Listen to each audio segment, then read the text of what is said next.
Bonjour à tous, bienvenue pour la quotidienne du mardi 10 novembre. Aujourd'hui, retour en images sur le conseil communal de Nyons avec 44 oui, 26 non et 6 abstentions. Le conseil a accepté la demande d'adhésion à la station d'épuration régionale du côté de Gland.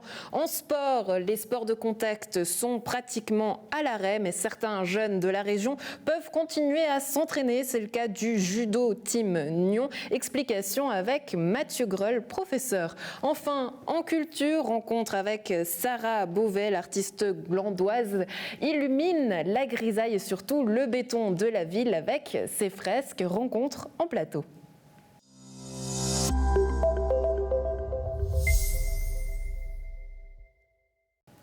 Nyons fait un pas vers la steppe régionale. Hier soir, lors du conseil communal, le législatif a accepté la demande d'adhésion à la station d'épuration régionale unique du Lavasson à Gland. Un amendement accepté par la majorité des conseillers exige que le coût de l'investissement de près de 7 millions ne soit versé qu'une fois le projet du plan d'affectation légalisé. Enfin, et sous proposition de la municipalité, un plan B sera étudié. Il consiste à évaluer les options et variantes pour valoriser la steppe de l'As.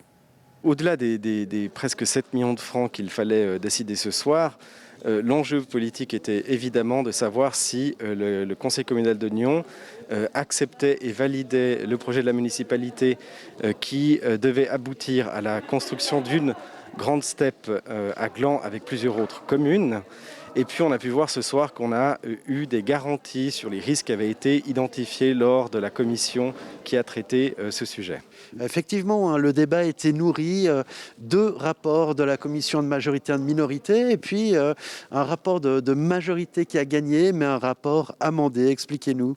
Oui, l'amendement était une très bonne idée qui est venue évidemment avec les discussions que tous les partis peuvent avoir. Et en plus, là, c'était interparti. L'amendement, finalement, enlève le plus gros risque qu'on voyait dans ce projet et il concerne le plan d'affectation du site de la steppe à Gland qui n'est toujours pas validé. Cet amendement permet de ne pas verser l'argent et c'est seulement si le plan est légalisé et une fois que tous les recours auront été épuisés exactement, que si à la fin ça se décide quand même de faire une steppe à Gland, et que Nyons y participe, eh bien, à ce moment-là, au moins, on a une garantie.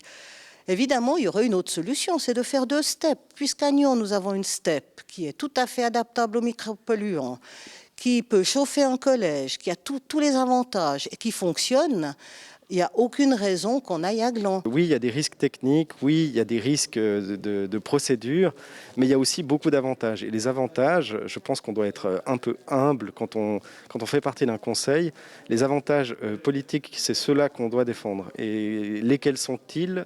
Les économies d'échelle, ce qui est sûr, le traitement des micropolluants, et puis d'avoir un investissement régional qui permette d'intégrer la croissance, on va dire, des habitants de la région et de plus faire chacun ses petites steppes dans son coin. Comment ça se fait qu'on découvre une nappe phréatique seulement au mois de mai quand un projet est en route depuis quasiment une dizaine d'années? Eh bien, écoutez, c'est bien que vous me posiez cette question, parce que ça fait longtemps que je me la pose. Moi, je ne sais pas, en tant que simple citoyenne, si je veux me construire une maison, avant de faire quoi que ce soit, qu'est-ce que je fais? Je vais voir comment le sous-sol est. Je ne vais pas construire une maison s'il y a des problèmes, s'il y a des glissements de terrain et tout ça. Je ne comprends pas qu'on n'ait pas commencé par le début. Mais je crois plutôt que c'était une décision politique, cet endroit qui a été choisi et rien d'autre. Et en fait, j'ai plus eu l'impression qu'on a construit le préavis autour du lieu qu'on avait choisi. Au final, ce préavis a donc été voté positivement avec une intervention du syndic qui finalement décline un plan B, voire un plan C, c'est-à-dire soit partir sur cette steppe régionale de plein pied, soit étudier la possibilité de faire une double steppe, c'est-à-dire une steppe sur Nyons, une steppe sur Gland, voire de développer la steppe nyonnaise encore plus et pour Nyons et quelques communes alentours. Oui, alors je crois que que ça, c'était une surprise un peu pour tout le monde d'avoir ouvert une porte. Je pense qu'il y avait aussi une volonté d'amener avec la municipalité la partie du conseil qui était le moins favorable à ce projet-là.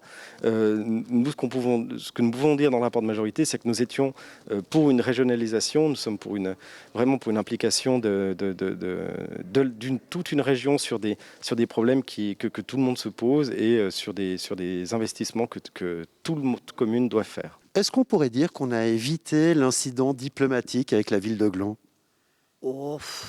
Écoutez, je ne suis pas persuadée, puisque la ville de Gland n'a encore rien décidé.